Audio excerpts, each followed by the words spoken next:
Good afternoon and welcome to Women Speaking. My name is Nancy Caroline Ayot. I'm your host. Today, we gather under a theme that sits at the intersection of peace, power, and gender. Across Africa, the promise of peace has often been used to conceal injustice, from the violent arrests of women activists in our own streets to the unending humanitarian nightmare unfolding in Sudan. We ask ourselves, when did peace stop meaning safety for women? When did elections stop meaning choice and start meaning fear? As we reflect on the ongoing crises, from the brutality of security forces to the genocide-like violence in Sudan, we remember that women are not just victims of these conflicts, they are survivors, peace builders, and truth tellers. In studio with me today, I have a panel of distinguished guests, and I'll begin introducing them from my extreme left coming in. We have Lynnet Nanyonjo from the People's Progressive Party. Lynnet, welcome to the Women's Show. Thank you. We also have Peace Merisha Akello, a political activist. Peace, welcome to the Women's Show. Thank you very much. And we have the usual suspects and our frontliner, Gloria Kamayanji. Welcome to the Women's Show. Again, at this point, we shall start welcoming people together. Thank you so much, and good afternoon, viewers. Yes.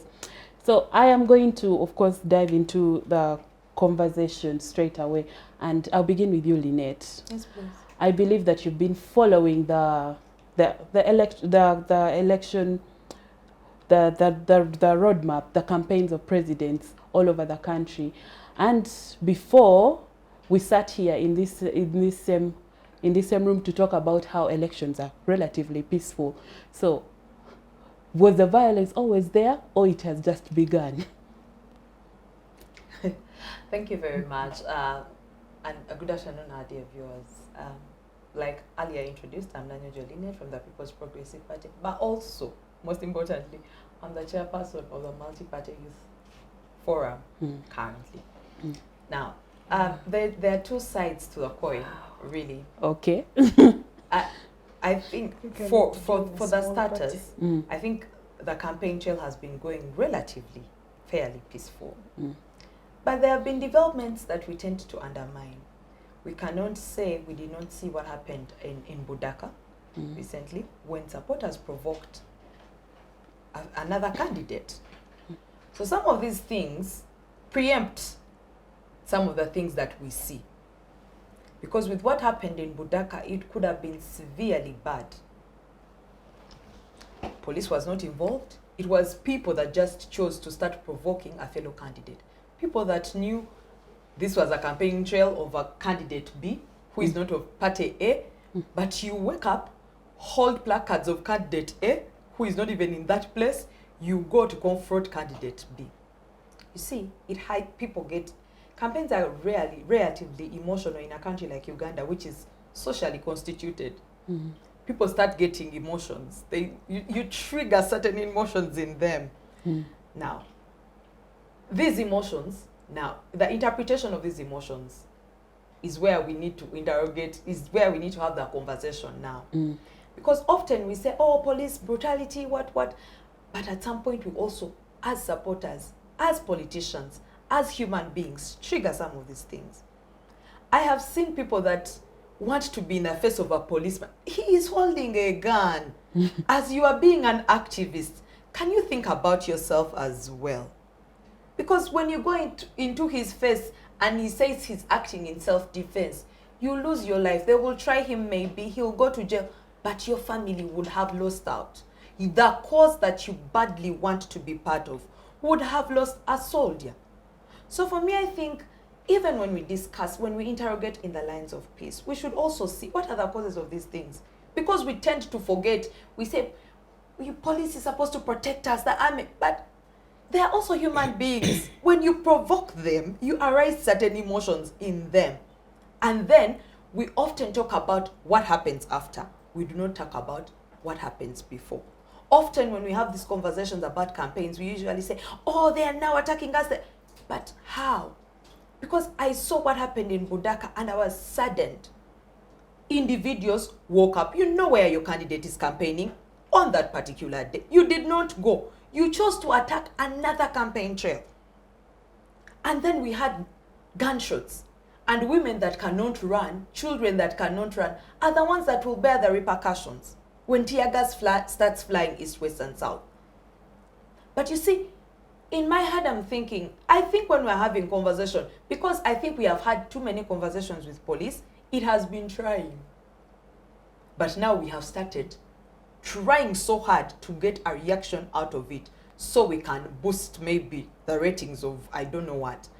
So for me, and this is me, this is not PPP's opinion, this is not the multi-party platform opinion, this is me, because I've seen things. But also, for the law enforcers, you know you have more power than the people that are attacking you. I beg you, I use God beg you, exercise a little bit more patience. Exercise a little bit more caution with whatever you're doing. So for me, as it stands with campaigns, like I said, it's a double-edged sword. Sometimes even the other side, from the supporters, we are pressing too hard, forgetting that the people that we are pressing are also human beings like us. Just because they are in uniform, just because they have mandate to protect us, they also have feelings. So at some point, you just meet someone who has been through it and it's up to here. And then they will react the way they react and be like, to hell with everything. So as we are trending these lines, can we be more careful from both sides, really, from both sides? Don't over-provoke the other just because you think it's their mandate to protect me, so I'll do whatever I want to do. And they will do nothing. If they do, the activists are here to come and talk about it. It is you that is going to lose your life. We have lost the Yassins. We have lost very many people. And the conversation I have with young people lately is like, prioritize yourself. This country needs you alive. The better Uganda that you want to see, that you're badly fighting for, you need to see it with your eyes, not in a ghost format. You need to be alive to be part of that beautiful Uganda that you want to take. Thank you, Lynnet. And you know, I actually had a question, but I think that Gloria will best answer that question. So we'll go to Peace. And Peace, let's talk about law enforcement and the code of conduct, especially when arresting women, you know, because, you know, we've had this conversation several times. There are certain people who are not resisting to the level at which they are being arrested. So, Peace, tell us, what do you know about how women are supposed to be arrested, or how people in general are supposed to be, especially about the amount of force that is supposed to be applied? Okay. I was watching some interview of President Ruto, right? And they asked him if he regrets ever telling the police, you know, to probably shoot the protesters. And he said, I don't regret those orders. Reason being, the police has the right to use force where need be. And this is a conversation that sometimes we don't want to have.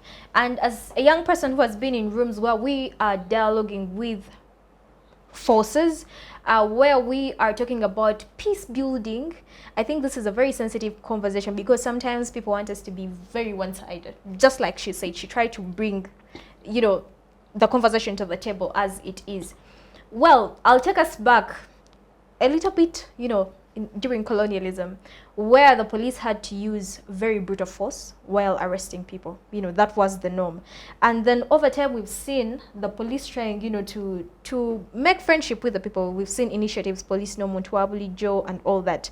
And we're like, yeah, very good. Then the militarization aspect, where we've seen also violence coming in, because the military is more violent and forceful than, you know, the police is. So this is something, like, just like she said, it goes both ways. What are the people doing to provoke the police? Because these people are going to react. That's one thing. But when we choose to come to the campaign trails with reactions, with feelings up high, then there's going to be bloodshed. First and foremost, I want to highlight that young people really want change. That young people are willing to go as far as young people in Tanzania have gone, young people in Kenya have gone. So this is something that is cautionary for the government, for the people enforcing the law, but then as well the young people, or the people who are going to be on the campaign trails. We've seen a couple photos of people like Olivia Lutaya, you know, being pulled. I have seen a photo where a man was manhandling her, you know, all that force, and I'm like, this is a man. We've also seen another photo where a lady was in the NUP overall, and you know, her boobs were out, and I'm like, okay, this is very saddening. The conversation comes back. Sometimes when you're dialoguing with police, they are going to tell you, you rarely see people provoking the police. That is a conversation that you don't see. You know, you're not going to see people rioting and throwing stones at the police. What you're going to see is the reaction. But let's look, just like you talked about, the force that is required while arresting a woman. What kind of force is taking us to a point where a woman is in a scuffle with a man? What kind of force is bringing us to a point where a woman's nudity has to be put out there just because she ought to be arrested? So it is a conversation that goes both ways. I really believe that people who are on campaign trails have to be very cautious, because the world judges us differently as a woman. The moment, you know, your nudity is out there, regardless of whether someone else cautioned you to be in that state, you're going to be judged. But I also caution the police to be able to be a little bit human, you know? Feelings are always high. You know, you have issues, I have issues, and then when all of us come fire and fire, then we are going to blast out. So what is happening in the campaign trails is not really healthy. We've seen not just the women being violently targeted in these campaign trails, but we've also seen men, you know, Kanso Katana was as well. Allow me to come in a little bit. Yeah. Yes. So we know that everyone has to be held accountable. True. And in the time when a police is making an arrest, they're trying to hold somebody accountable. Yeah. But who is checking the police? We are meant to check the police. I think that's why we are having this conversation right now. Though in most cases, it is after these incidences have taken place. Now, I really don't know in that particular moment, who's checking the police, because it is reactions that are taking place. These are sometimes reflexes. I don't really think, though some people are very intentional about violence, but when you see the officer who actually hit someone like Kanso Katana, it's like, you know, it was intentional to hit him. But as well, for you to come in, we know it's reactionary, and then, you know, a woman is undressed, but then your conscience cannot tell you that this is a woman. You know, we're having cameras all over, she ought to be covered up. You are affecting the image of the country. That is one. Not just the people who are involved in this, because emotions are going high. We don't know what could happen during the elections. Some people, you know, want to go to the streets. So it's a very dangerous conversation to have. But I think unless both parties are calm, that is when we can look at it. And also to emphasize that I think as a country we ought to develop, should I call it submitting to the law, right? When an arrest comes, please do not try to desist from it. If it is okay, I've been in a university protest, and sometime this officer wanted to arrest me, and he tells me, by the way, if you dare run, I am going to shoot you in the back. I had to carry myself and sit on that karangali, right? Politely. Reason being, if I was to try maybe and act smart, I don't know what could have happened. That is one. But I also think we know, okay, we love saying that the police is violent. Let's let them be. But when we try to go into the scuffle bit, then all of us are actually going to be like fools in the sense. So the power will win. Yeah. Thank you so much. So Gloria, this is the question that I had. Yes. This is from the part of the country where you come from. And many people said that the violence escalated to this level because of the amount of influence that the government in specific has in that part of the country, and that they do not want any opposition forces around that area. So what do you think about that? But also, how do we address past oversights of violence against people? This is a very tough question, given that I come from that area where violence was meted on the opposition candidate. But it was unfortunate, first of all, that it happened in an area where the sitting president comes from. And people tried to prevent another candidate from penetrating that area. It was very, very unfortunate, and we all condemn it. in the strongest terms possible. Even the president. No, the act that Okay, happened. okay, no problem. The act of violence that happened. First of all, each candidate has a roadmap. If the president is in the east, the other one is in the west, another one is in the north, another one is in the central. So there is no way a candidate will meet another candidate in a certain district at the same time. So which means if someone is given a roadmap for you, you'll be in Ujiri, for example. You don't expect any other candidate to be in Ujiri at that time. And as a candidate, I'm supposed to exercise all my rights to move around the district of Ujiri, regardless of where I'm going to campaign from. That's the essence, that is my understanding of how a campaign should be, a normal campaign should be. What happened on the day of,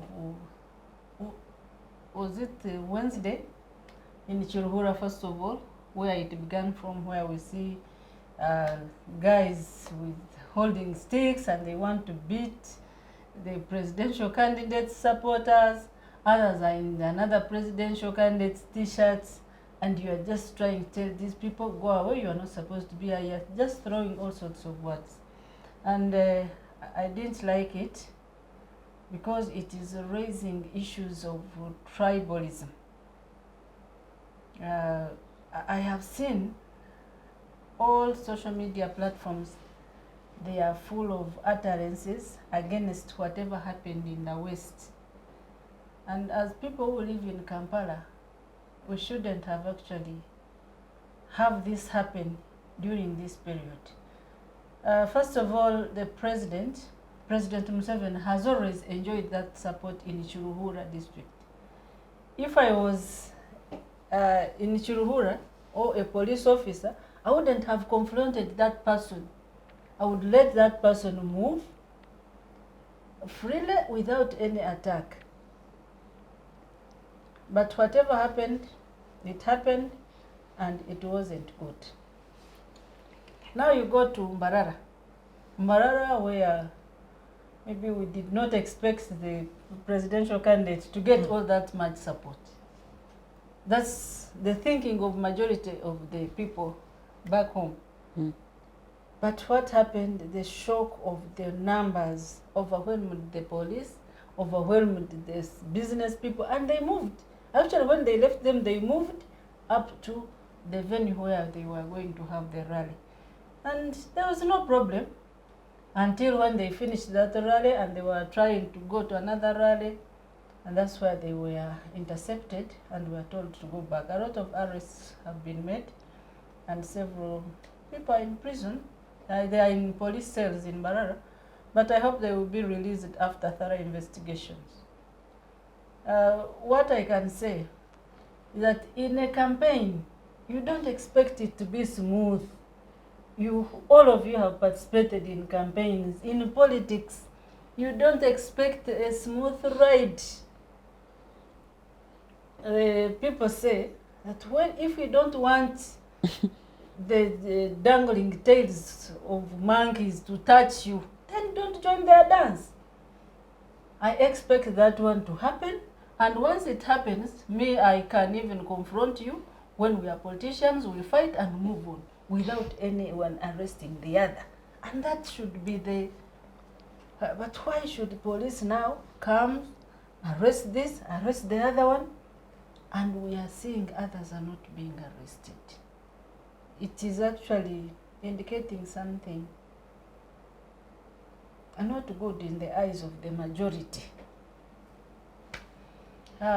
Viewers, we have all witnessed campaigns previously, during the time of SJ, during the time of JPAM.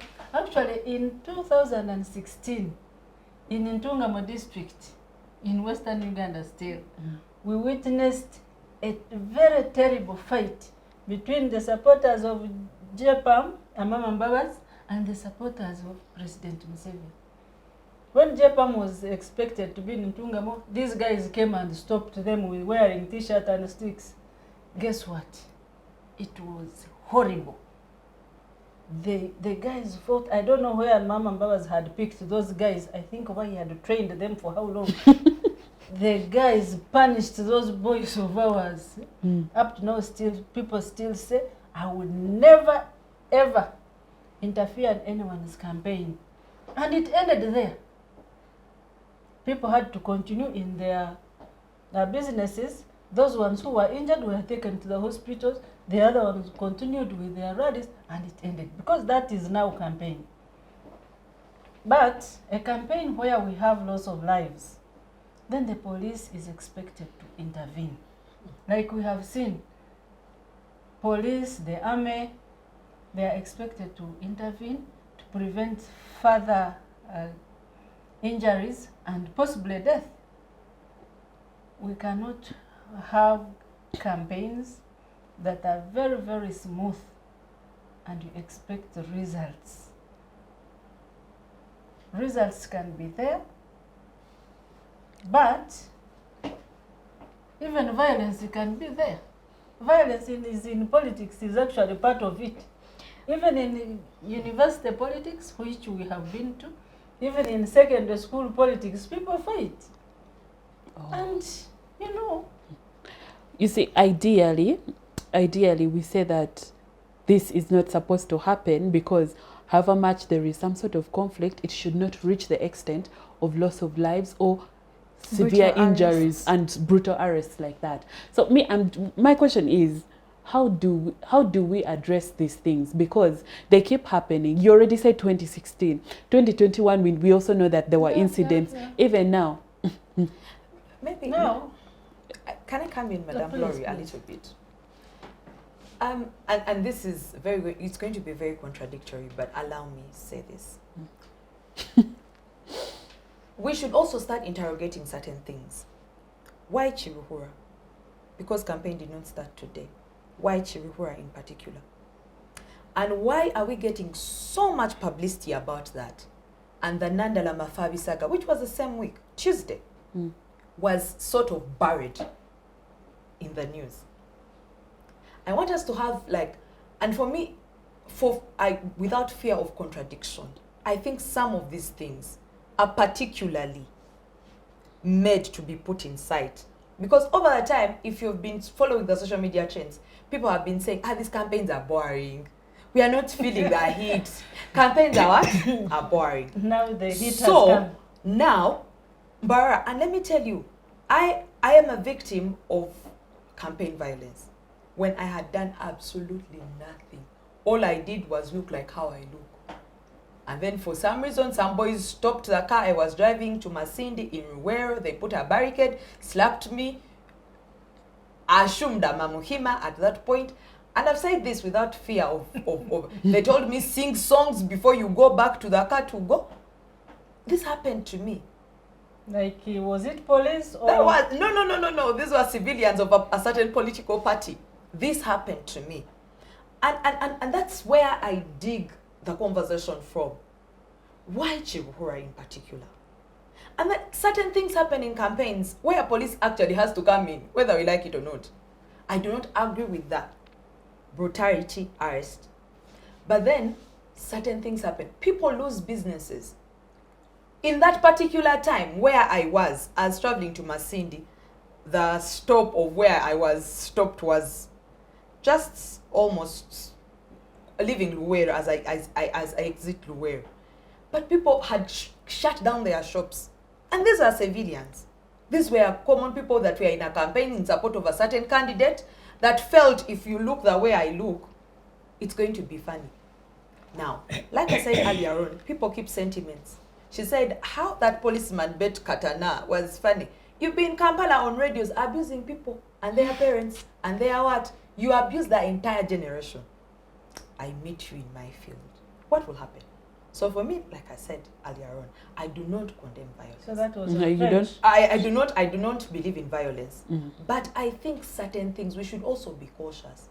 But also interrogate the news as it comes and the events as they come.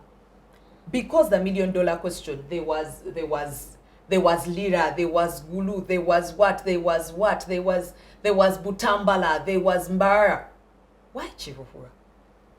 why Chiruhura in particular?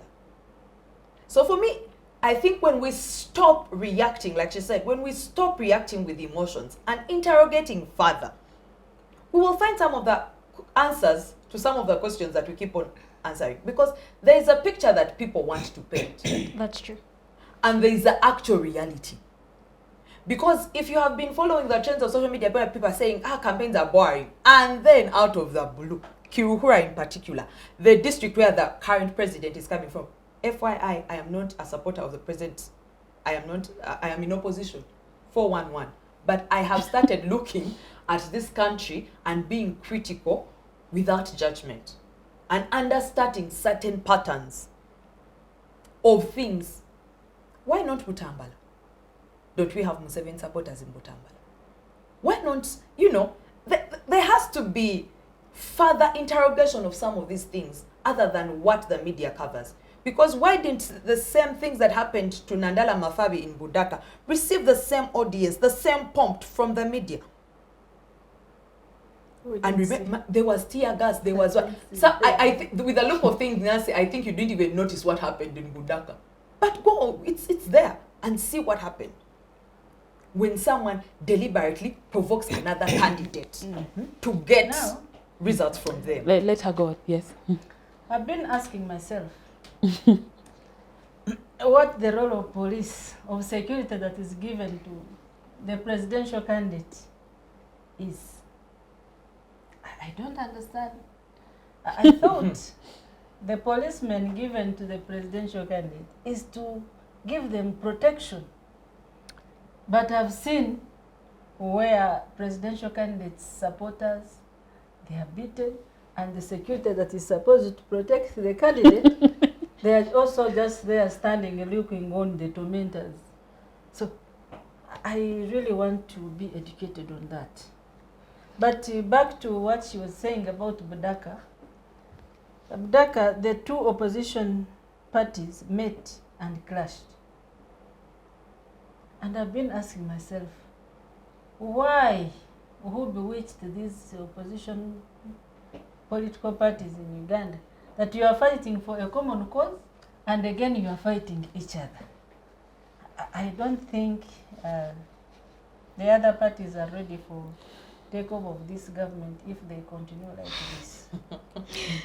But and now that my sister is not having any presidential candidate and she's in opposition, and some opposition people have pledged to support President Museveni. So I haven't. I haven't. I am not a supporter of President Museveni. Please, you can Should be on support. record. I haven't. So, but all said and done, violence during elections and campaigns should be preached against. We should not entertain it. Because who is going to suffer? It's the woman. It's the businessman. These are the children that are going to suffer the consequences of these violent campaigns. And the outcome of the campaigns will be doubted at the end. Because you shall be seeing, this one, when we were there, we were beaten, so they didn't want us to go there, so all our votes were taken to another person. So a smooth campaign where everyone enjoys the liberty to be heard on a rally is very, very key during this season. I have seen also some RDCs coming in. They want to hide away the support. The people, we are taking you for this, that you don't go for this rally. Really, I think when you don't let these people go and listen, then you are denying them of an opportunity of choice. Much as you want to stop them from listening to another candidate, maybe you don't want them to vote this person, but there is something you are denying this generation. For me, if I don't want to vote you, I'm a supporter of NRM, but I listen to all of them, especially those two up there.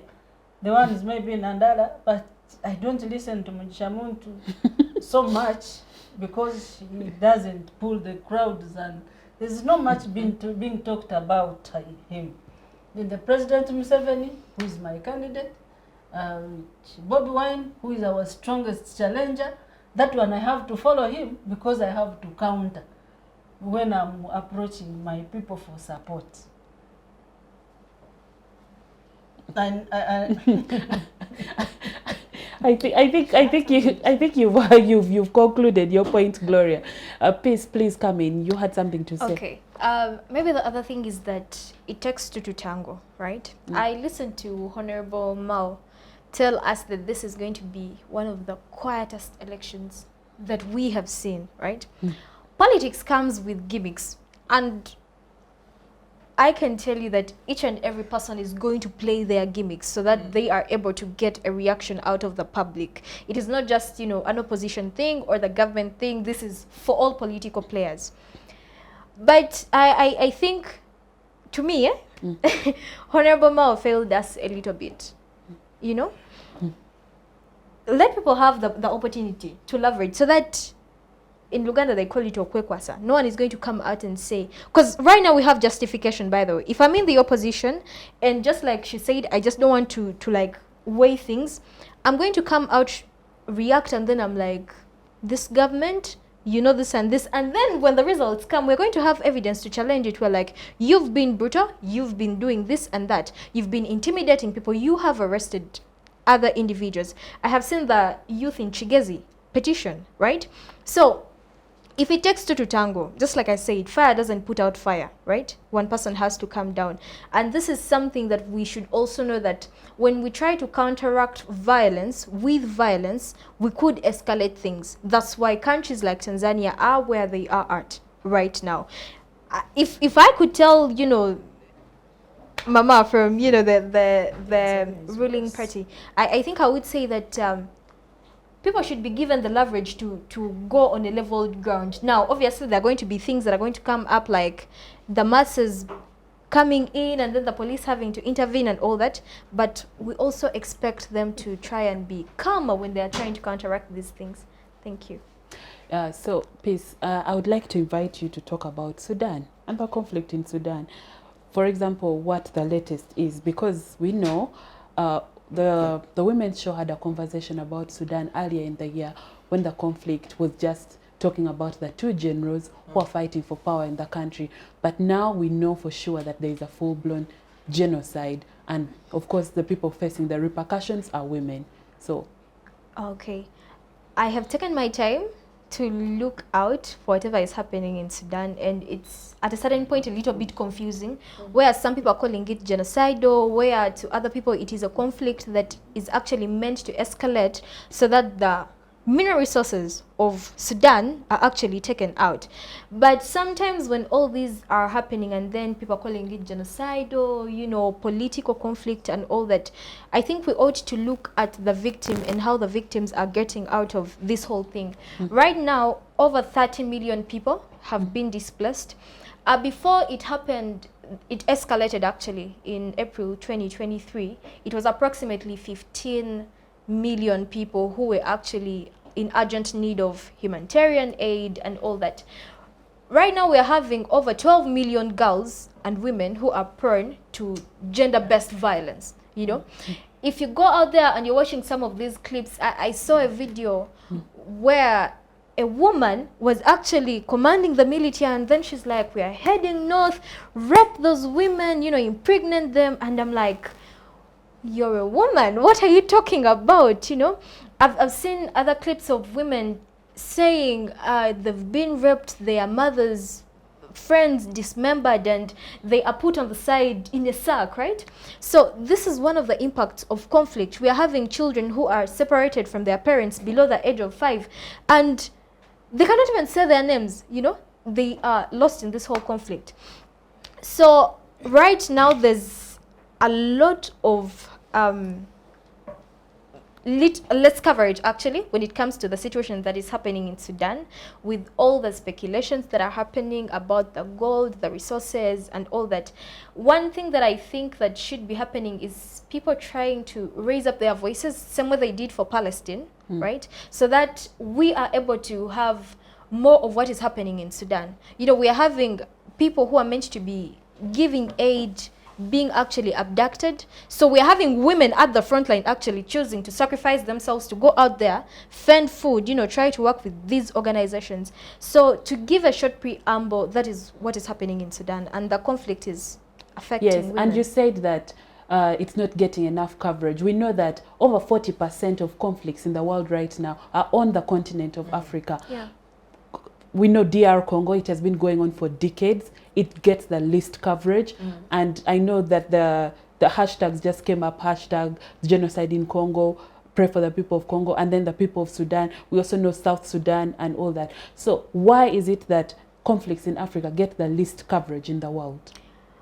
It is expensive to cover conflict affected areas. That is one, and very few people, I think, are willing to put their selves on the front line to be able to go into these war zone areas. But as well, I think we should be able to look at the foreign interference that is coming in when it comes to Africa. Right now, when you look at the people who are funding the militia, it is the UAE, a very huge power, where they're going to tell you that the UAE is importing actually 90% of the gold that is coming from Sudan, right? And this is a country that is actually selling a lot of gold, yet they don't even have any deposits in the country. So it is a question that should be asked: who are the powers behind it? But if there are these very strong powers, what are people willing to do about it? I really can't say that maybe protests could do and all that. I just don't know where it's going to go, but peace is something that should be considered. Okay, Lynnet, I think you had something to say, especially about the situation of women in Sudan. Now, I have quite a few things to say, but I think it's saddening. It's saddening that people have lost touch with humanity. As Africans, we were always joined together by the spirit of Ubuntu, but with geopolitics at play, with very many funny interests at play, we have lost touch with who we are as Africans. And I think it's a deliberate move. Because people with the geopolitical interests want us where we are. True. We are playing in their gallery and it's benefiting them. That is why you see in countries like Rwanda, they are selling things that they don't have, and everyone is asking, where do you get the titanium that you're selling? And apparently the biggest deposit is in DRC, and you're saying you're not part of the war in DRC. And when conversations like that come, you will see the president of Uganda, you see the president of Rwanda want to defend themselves. And for me, I think the lose of touch of who we are as Africa, the ban of looking westernized, the ban of being approved by the Western, when the Western says, oh, Rwanda is developing at this rate, that alone has made us lose the touch as Africans, has made us lose the touch of who we are. And I think the unfortunate group of people in all of this is the women. And it becomes very saddening that women, probably some women that are vocal, are becoming fatigued. Because as you're fighting for women in RDC, women in Sudan. We are talking about Sudan. Have you seen the massacre in Nigeria? Like, people that are vocal have even failed to allocate which one do we concentrate on first. Because everywhere it's going.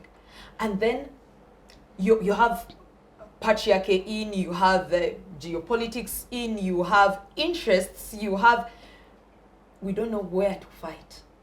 But I think it should be up to women to rethink the direction of things. Because when she says, I have seen women say, go, we are going to go and rape. And I've seen it in Uganda as well, where because you do not believe in my opinion, I become an enemy of you. Forgetting at the end of the day, when I talk about child mortality, when I talk about women that are dying in labor suits, it does not discriminate. Previously, it was curtailed for the poor people. Now, the rich are also dying. Why? The blood banks are empty. So we need to understand, prioritize our conversations as women in these arenas. That when I sit here to talk about certain things, I should know that there are things that do not discriminate. And when we are out there, if I am a soldier, before I say go and rape, I should understand, if I was raped, would I feel good about it? If just because Lynnet does not have the same opinion as me, does she deserve to die?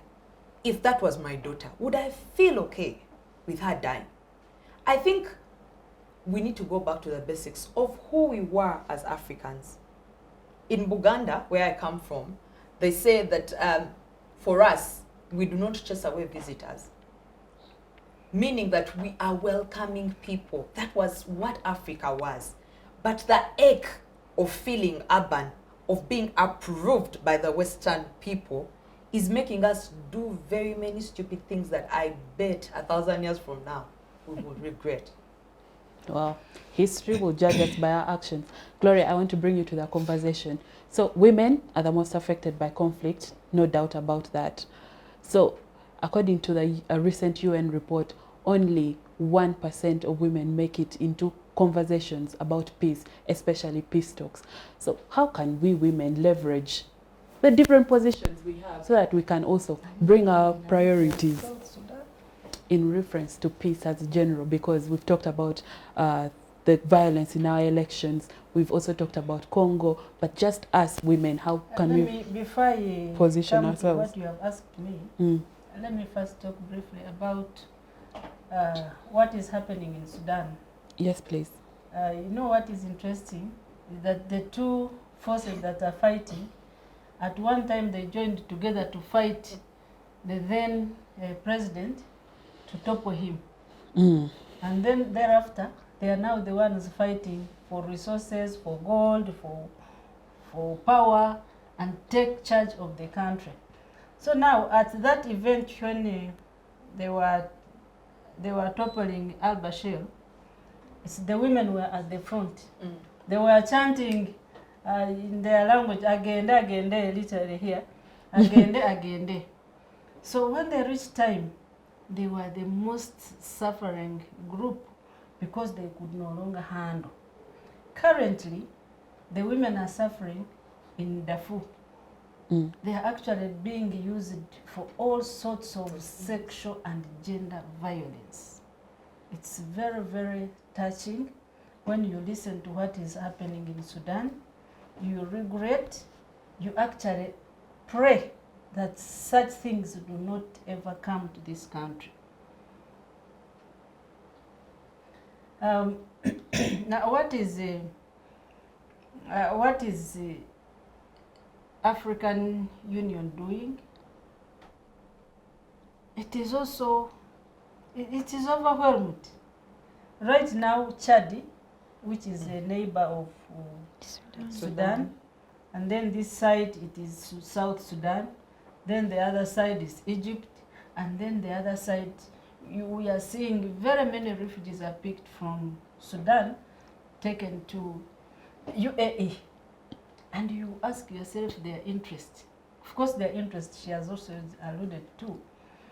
They are the beneficiaries of these conflicts. As long as the two generals are still fighting, and each one wants control over the resources of Sudan, then the conflict will not end soon. We are not seeing the publications, the media publicity about what is happening in Sudan. Maybe because of the conflicts that are going there, the journalists fear stepping there, but also the two have made it very, very difficult for the journalists to capture. You cannot. They have really made it very, very restricted for any media to go and get the information there. So that is what is happening. But also, when under the international humanitarian law, this situation in Sudan is regarded as a non-international armed conflict. It is a conflict that is happening within the territory, and the international community, the ICC, it is also folding its arms. But also the people who would be, there is no party that is willing to take the other to ICC because Sudan is also a signatory to the Rome Statute. So without such interventions, we shall not see peace coming in Sudan very soon. But we pray that the African Union or the East African community, which many people have regarded as toothless, maybe can say something. Because Sudan has also come to the East African community. Am I right? Yes. It's South, Yes. It's South Sudan. Sudan. South Sudan. South Sudan. But you see, whatever happens the other side then affects this side down. So we are all bound to suffering. And the rights of women are being abused day and night. Women are being used in all sorts of manner. They are actually used as tools, as subjects, because the other camp of Abner wants to annoy the de facto president. So, and because there are very many conflicts in relation to genocide, so these ones, they have to be, they're actually killed broad day, and these are majority are women. They are women, they are the ones suffering. The CEDAW, which is a body supposed to fight for elimination of all sorts of violence against women, it is also overwhelmed. The conflicts around Africa, I think they are now asking themselves where to go and where not to go. In Nigeria, they are suffering. South Sudan, the same. Israel, the same. So the dignity of women is being put to question. The girls, the children. So all these ones cannot access the basic services that they should have. And when you go to the humanitarian agencies, they can no longer handle, because they have a lot of things on their table, and the humanitarian aid is also now limited because of the different conflicts that are happening world over. Oh, thank you so much, Gloria. Now we're fast coming to the end of this show, so I would like each of us to, give our parting shots before we can close. And I'll start with Lynnet. Thank you very much, our viewers and Nancy and the panelists as well.